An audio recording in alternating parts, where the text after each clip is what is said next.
senses. These birds can be found in eastern Indonesia, and they are the largest among the white cockatoos. Go, Chaco! There you go! The show has officially started. Rounds for Chaco with Twitter Bits.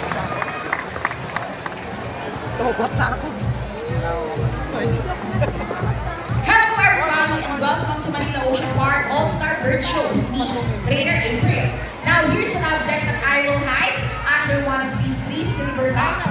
So where do you want me to put this object? On your left, on your right, or here on the middle? Now which side? Left, right, or middle? Okay, so let's put it right here. Now let's call it recycled bird Dazzle. Dazzle is our sulfur crested cockatoo, scientific name, Kakatua calavita. Common inhabitants of open woodlands and forests along the east coast of Australia. They are very loud birds and can mimic almost any sound. They typically feed on seeds, nuts, fruits such as durian, papaya, and bulan, and they also love corn. Now guys, do you think Dazzle has the ability to find a hidden object? If it's yes, then say, you can do it, Dazzle! You can do it! Go, Dazzle, find that hidden object for us. Go, Atikyun! Let's go, Dazzle. And she's done there! From us for Dazzle with Trigger Bar. Now, for next future birds are just like any American couple. Monogamous, meaning the basketball game. But before we start this battle, I'll be dividing you into two groups. All the girls will cheer for Sassy. Come on girls, let me hear you say Sassy, Sassy, Sassy! and all the boys will cheer for Rocky. Come on boys, let me hear you say Rocky, Rocky. Set, go! Here's Rock on his first ball, followed only by Sassy. Another ball from Rocky. Let's see who's gonna win this game. And Rocky wins! What a close game! What is it about a trainer in G? You guys lose this time. Hold it, we want another race. This time, we'll be doing this again. And this time, a ring race. Ready, set, go! Here's Rock on his first ring, followed only by Sassy. Another one from Rocky. Oh, Sassy! Sassy pick up! That's three rings at the same time! How fair is that? And the winner is Sassy! Trainer Ferns, what can you say about that? Three rings at the same time. Hey, you guys cheated! Oh, he thinks you cheated. No, we didn't cheat. Sassy used her brain. So it's true. They are the two gentle giants of the Parrot family. It is because they are the second largest next to the highest macaws. They can grow up to 92 centimeter length and can be up to 8 years old. Scientific name is Arachnoptera. They usually feed on seeds, nuts, salts, and minerals along the river banks. And for the last shape, go Sassy girl. And there you go. We got the right round for Sassy, Trainer G.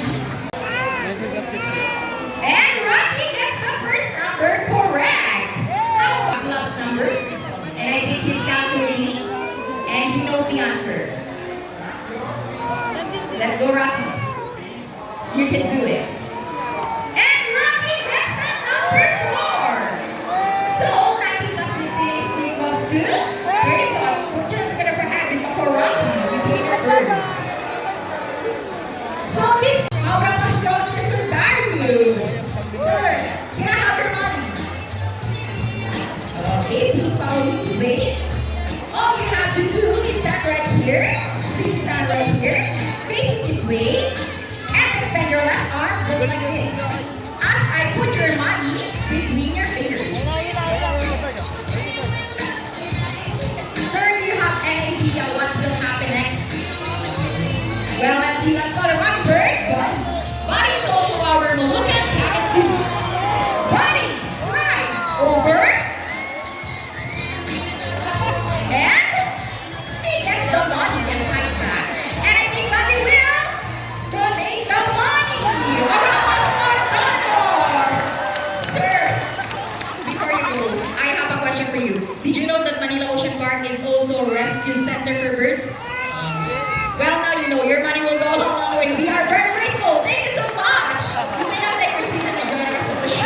How about 1,000 pesos this time? Okay, please stand right here. Look at the camera. Please stand right here. Look at the camera and smile. Nice, everyone. You know how about your hands? Just open your paw. Look at the camera and recognize Adi, ayan na. Yes, 30 one of the 146 species of brain around the world. These birds are found in India, Indonesia, Bangladesh, Pakistan, along China, including the Philippines. And here comes Shadow. They are locally known as Maui or Bandok in Visayas region. Everyone, meet our amazing chickens! Wow, look at that! And as you can see, we have our homing pigeons. Adi, ayun o. They will try to return to its nest and meet Papapas or raptors, our chickens, and our homing pigeons. Here in the ocean park, we breed very small. We only not try to take it from friends to the sea, but also for those who are landed there as well. Now guys, who knows the 3 R's? It's reduce, reuse, and recycle birds. So here's some birds to show us the proper ways to dispose of. Let's go guys.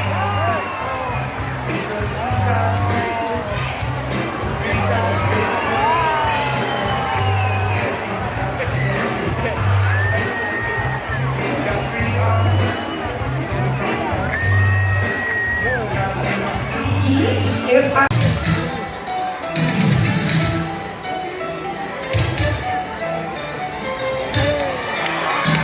Here we go!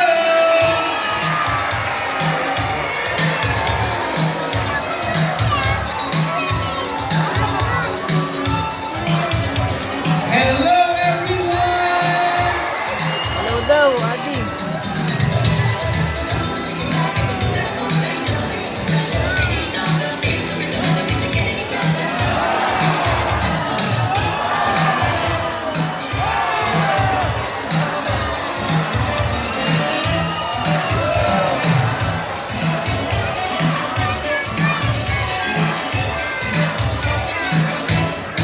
Wow, what a beautiful entrance!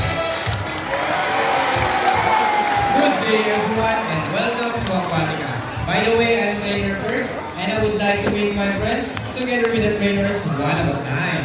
On your left side is the only male South American sea lions that we have. And according to her trainer, he is the handsome one. Wow, confident. His name is Vincent. Together with trainer Mark, say hi! While on the other side is the youngest female South American sea lions that we have. And according to her trainer, she is the sexiest. Oh, don't be shy, girl. Her name is Sandra. Together with trainer Regine, say hello! Now, let's continue. So guys, do you have any idea why they're called feet of feathers put in marine mammals? Because they look very much alike. But some differences between a seal and a sea lion is the fact they have bigger front flippers. And they can also turn their back flippers, something seals cannot do. As a result, they can walk upright while on land. And that's the fine demonstration. How about round of applause for sea lion friends? And you know what? So flexible, right? How about another round of applause for sea lion friends? As you can see, their bodies covered a thin coat of short coarse hair, and their whiskers help the sea lion's sense of touch. They contain nerve fibers which make them sensitive. Wow, nice smile. Hey! They inhabit waters close to shore, flat rocky cliffs with typhoons, and have a preference for rocky beaches. They have excellent climbing abilities, which can easily scale Rocky lift. Check this out. Truly strong front. Let's talk about their swimming abilities. And let's start with Vincent, the handsome one. Sea lions generally cruise at around 11 Eh, hindi yun miles nasa per hour water. using the rowing movement of their front flippers, while their back flippers are stretched out behind their bodies, functioning as rudder for steering. And that is the normal swim. Nice and easy. Thank you, Vincent and Trainer Mark. But when chasing their prey or escaping from predators, they can achieve a burst speed up to, ready Sandra? 25 miles per hour! That is so fast! How about round of applause for Sandra, the sexy yes! Wow, nice life! And another one! She deserves it! Are you ready? Well then, salute! Now, let's march. Ready? Hop, 2, 3, 4, hop, 2, salute! Now, this time, could you please join our sea lion in a salute? In a count of 3, everybody please salute and make this one loud. Alright guys, are you ready? Hey guys, I can't hear you. Are you ready? Okay, let's count. 1, 2, 3, salute everybody. Thank you so much. The ring, go ahead and get the rings. And they got it. Our round of applause for Sea Lion Friends. Great job, buddies. And another one, they asking for it. Next, the ball. How do you think they get the balls?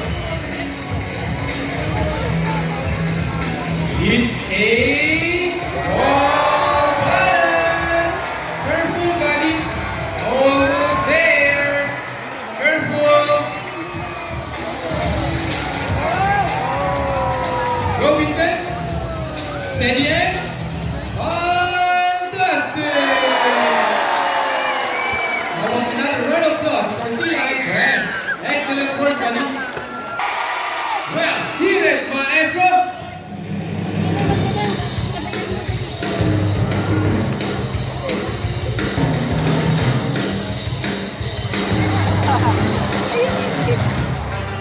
Let's move it!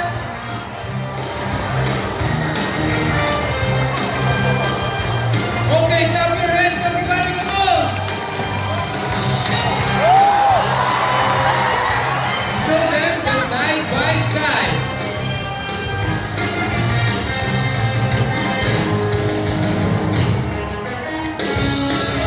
And the flipper dancing. Into the water ballet. Twist it and turn it. Nice twisting, Sandra. And around the world we'll go. Round and round. On the other side. Round and round. Okay, Sandra, show them the boogie boogie. Boogie boogie, shake, shake, shake. Go, Vincent, bounce, bounce. Our favorite part, the boogie shaking. Shake those booties. Go, Trainer Eugene, yeah, bye. And keep on rolling. Okay, Sandra, show them what you got. People of the crowd, ready your camera because this is the best part. Steady it. Arriba! And for the finale. Di, ayun na, tingnan mo, Di.